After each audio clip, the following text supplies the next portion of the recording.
lesson 1 part 7 part 6 sorry. So we will start from here. 1.10 volume. So let's use the book in your hand to help you to discover another general property of matter. तो अब ऐसा करते हैं कि जो किताब है आपके हाथ में उसी के द्वारा डिस्कवर कराते ढूंढते हैं आपको एक और जनरल प्रॉपर्टी मैटर की. Suppose you wrap a piece of paper around the entire book and then take out the book from the wrapper. तो सपोज करिए कि आपने एक पीस ऑफ पेपर एक पूरी किताब के चारों तरफ रैप कर दिया और उसके बाद बुक को निकाल लिया उस रैपर से. How would you describe what is left inside the wrapper. और तो फिर आप कैसे डिस्क्राइब करेंगे कि रैपर के अंदर क्या बचा है. You would probably use the word space. हो सकता है कि आप स्पेस शब्द का इस्तेमाल करें. Hence an important property of matter is that it occupies space. और ये एक इम्पॉर्टेंट प्रॉपर्टी है मैटर की जो कि वो स्पेस ऑक्यूपाई करता है. ठीक है. And when the book is occupying it's space. और जब बुक अपनी स्पेस ऑक्यूपाई कर रही होती है nothing else can be in that same space.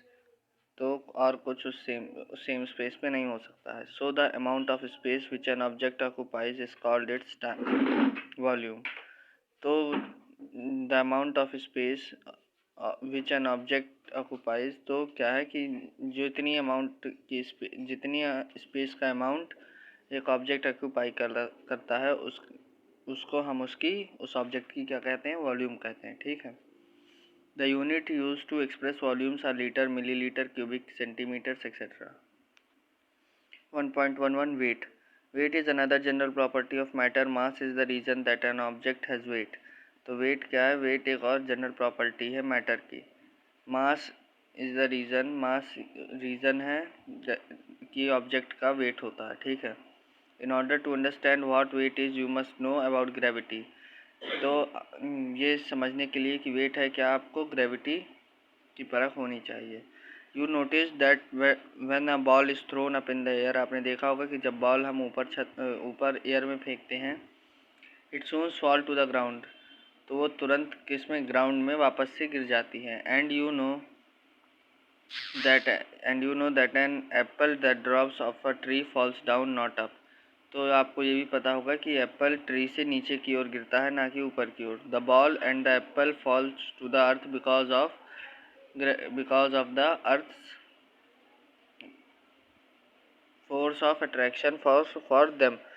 तो क्या हो गया है कि जो बॉल और एप्पल है वो अर्थ में गिरते हैं क्योंकि अर्थ का फोर्स ऑफ अट्रैक्शन लगा रहता है उनके ऊपर. ठीक है. The force of attraction of an object is called gravity. तो फोर्स ऑफ अट्रैक्शन जो फोर्स ऑफ अट्रैक्शन होता है किसी भी ऑब्जेक्ट के ऊपर उसको उसकी ग्रेविटी कहते हैं. The pull of gravity on an object determines it weights. तो द पुल ऑफ ग्रेविटी का पुल किसी ऑब्जेक्ट पर उसका वेट डिटरमाइन कर उसका वेट बताता है. On the earth your weight is direct measure of the earth force pulling you towards its surface. तो पृथ्वी पर आपका वेट डायरेक्ट मेजर किया जा सकता है अर्थ के फोर्स से जो कि आपको अपनी तरफ खींच रहा है. The pull of gravity between object weakens as the distance between their centre become greater. तो ग्रेविटी का पुल बिटवीन